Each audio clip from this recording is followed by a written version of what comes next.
Good morning, Don Palayo here again, checking in with you guys. Today is Sunday, June 29th, next to last day of June. It's hard to believe that. We're almost halfway through the year already. Back with another video. I just wanted to talk a little bit about today. This probably won't be a very long video, but I did want to talk a little bit about, okay, so now you're fully funding you've got your emergency fund squared away. You've begun making contributions to your retirement accounts, but say you have an IRA or a Roth IRA, and you're maxing that out every year. You're maxing that out, and you can't contribute any more to your work plan. What do you do? Well, there are another account type most people are probably familiar with, which are called non-qualified accounts, which is your standard brokerage account. This is an account that you may also hear it referred to as a taxable account. It's taxable because the dividends and interest that you receive in those accounts, you have to pay taxes on that every year. If it's inside of an IRA, you don't have to.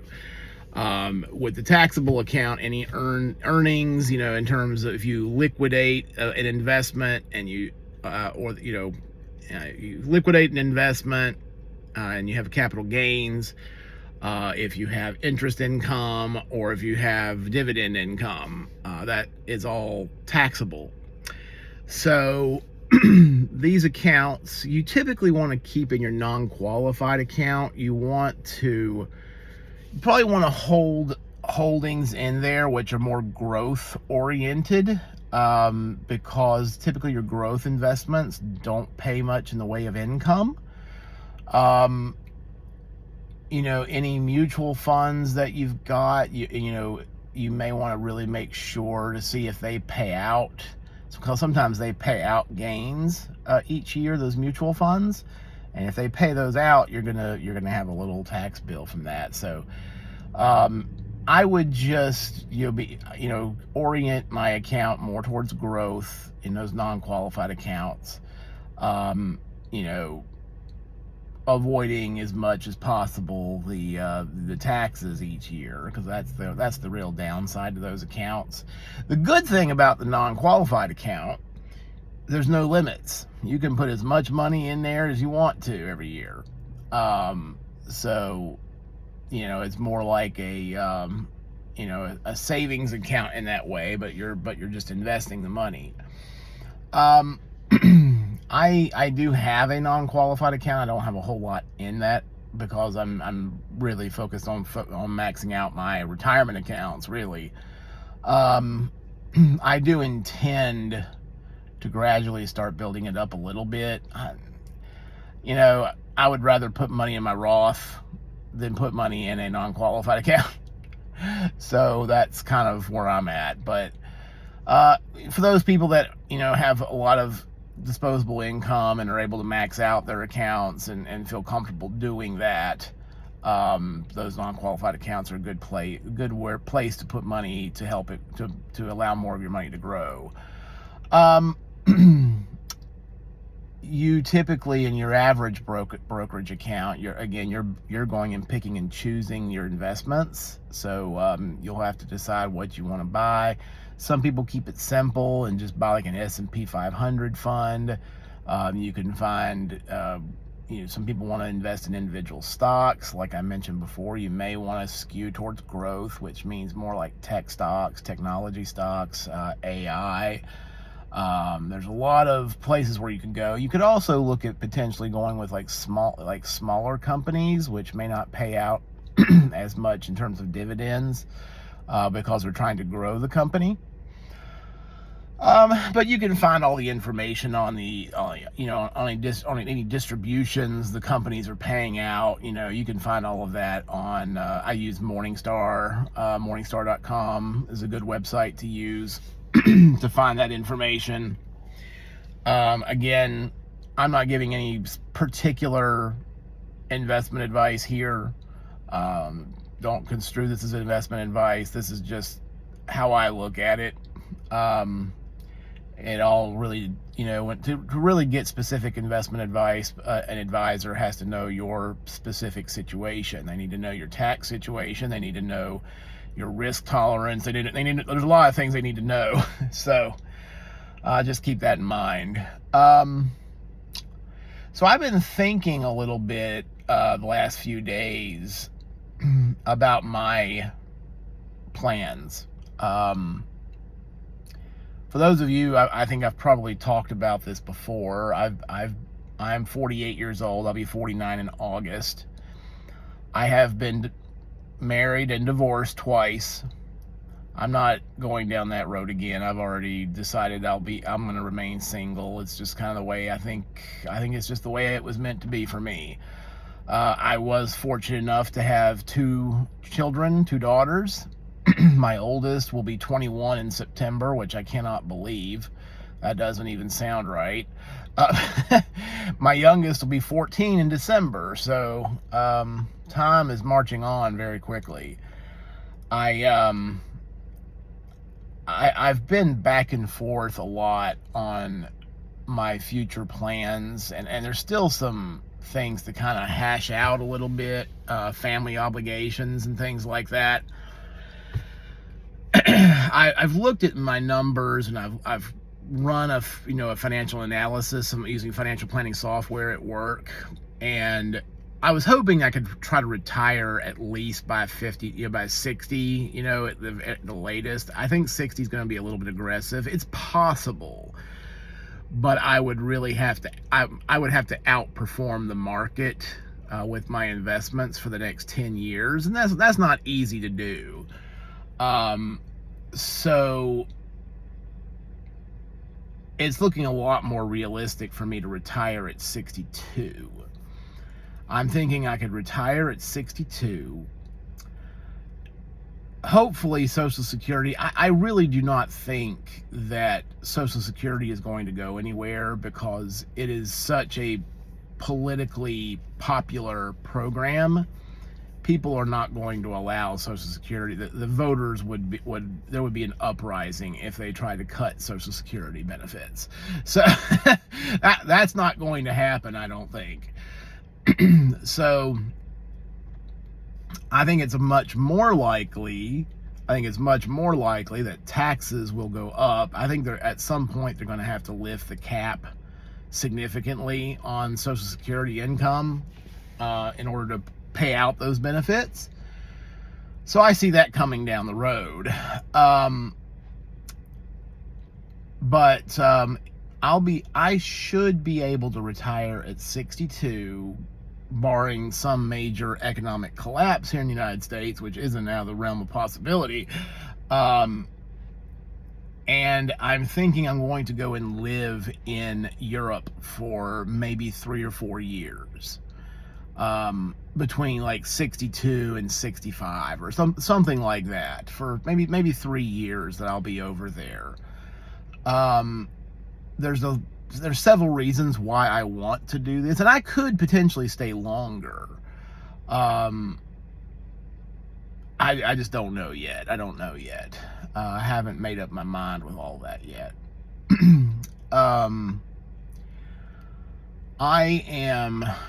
One of the reasons why I want to go is because I want to take my time and hike 3 of the different caminos to Santiago. I've talked about this before. For those of you that are new to my channel, the Camino de Santiago, you can find videos on that online. It was an ancient pilgrimage back in the Middle Ages. Millions of pilgrims hiked the Camino de Santiago during the Middle Ages. Today, every year, hundreds of thousands of people walk the Camino, at least a portion of the Camino de Santiago. The majority of people, I think, start in a little town called Sarria, and they walk the 100 kilometers to Santiago, which is about 62 miles. They do that because you have to walk you have to walk at least 100 kilometers in order to qualify for a certificate. They give you a certificate at the end, but you have to at least have walked 100 kilometers, 62 miles. I am looking to do the full Camino Francés, which is a hike from the French-Spanish border. There's a little town there on the French side called Saint-Jean-Pied-de-Port.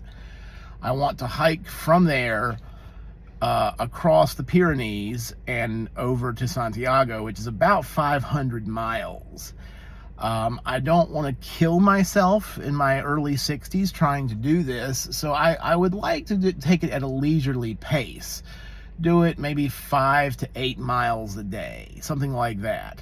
I think at a pace like that too, you get to see more, enjoy more of the local towns and things too.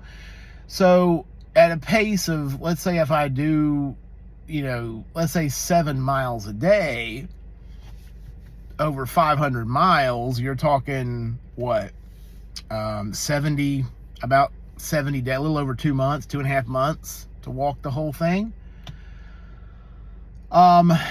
So, and then that's just one of the trails that I'm wanting to hike. There's 2 others that I definitely want to hike, and there's a fourth one that I may want to hike. There is one called the Via de la Plata, which starts down in Seville, and actually there's a path called the Via Augusta, which starts in Cadiz, and I thought about I may want to start in Cadiz, hike the Via Augusta, which goes from Cadiz up to Seville.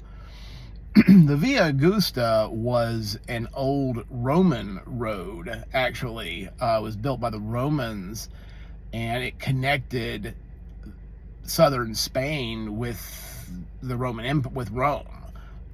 So it goes over and across the Pyrenees, the Via Augusta. But I'm just going to follow the Via Augusta to Seville, and then from Seville do the Via de la Plata all the way up to Santiago.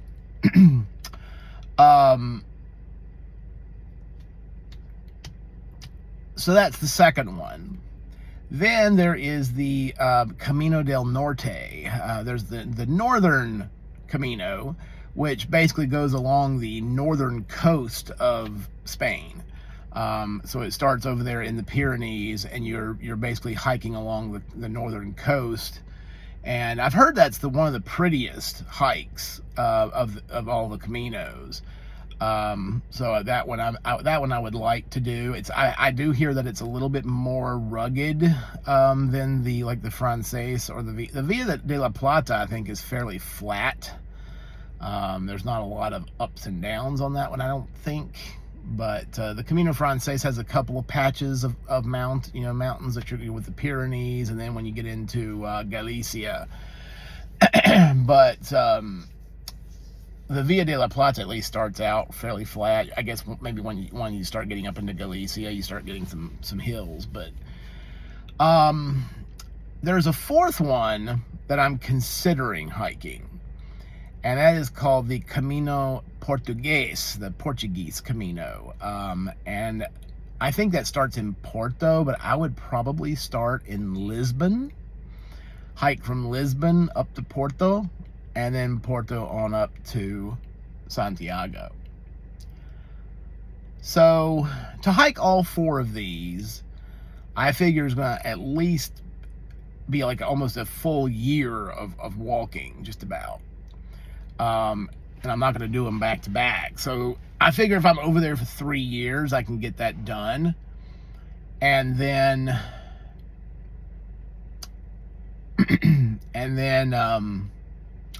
I do want to travel around Europe a little bit. I want to go over to Italy. I really want to see Florence. I want to see Rome, the Vatican, all of that before I die. I'd like to see all of that before I die. I'm hoping I can get there before I croak. I would like to visit other areas of Europe. I want to go and see probably Switzerland. Switzerland's very pretty.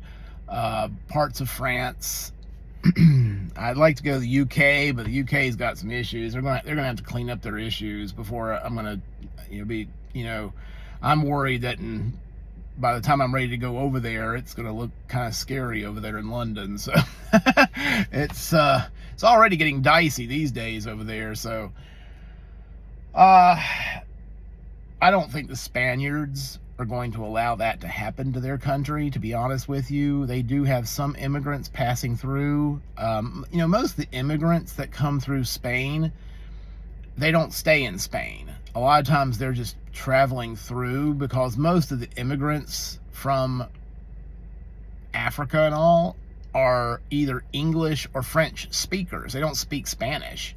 So they're unlikely to stay in Spain. They continue on to England or to France. Anyway, so I don't think the Spanish, because the Spanish went through that whole period with the Reconquista and all of that, and they don't want to relive that in Spain.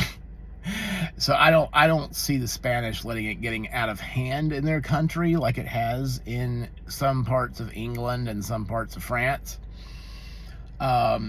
Anyway, so that's what I'm thinking. Anyway, this is some of my plans. There are some conflicts, some things I'm going to have to work out. I'm still thinking about some of this. We're talking only about 13, 15 years from now.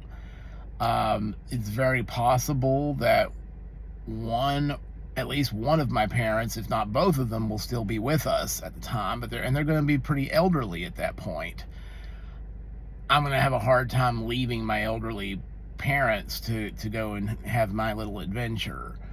Also, I have a younger brother that is autistic, and he lives in a group home here, and he's only 4 years younger than me. And somebody needs to be around to just check in on him and make sure everything's okay, because, with him. So I'm going to have to figure some of those details out. It's something I'm thinking about. It's not something guaranteed that I'm going to do, but there's a possibility, instead of moving over there, an alternative plan is that I'll just take trips over there and stay for a couple of months and just knock out each Camino over the course of a couple of months, and then come home and then go back for another trip. We'll see.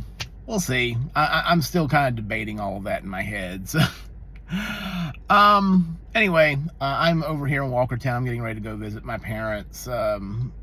I come over here every Sunday to visit with them, just about every Sunday. And I'm supposed to go to dinner, or have dinner with my daughter tonight, my oldest daughter. So we'll see how she's doing. I'm a little concerned about my older daughter.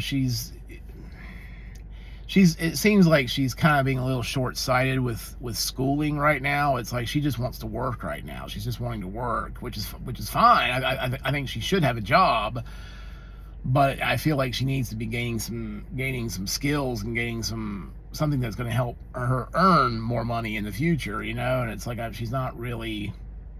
I'm a little worried about it. I can't help it. I'm a dad, so I'm a little concerned about it. I just want to make sure that she's getting some skills that will help her earn a living to help sustain her, It's not easy out here these days. It's really hard to live on, $40,000 a year, right? Right now that's nothing. I make basically $100,000 a year, and it's not easy on $100K a year.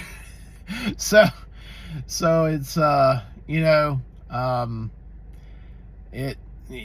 especially I have child support, and I have debt that I'm paying off, and I'm trying to save for retirement. I don't have a whole lot of extra money, so it's just, it is what it is. It's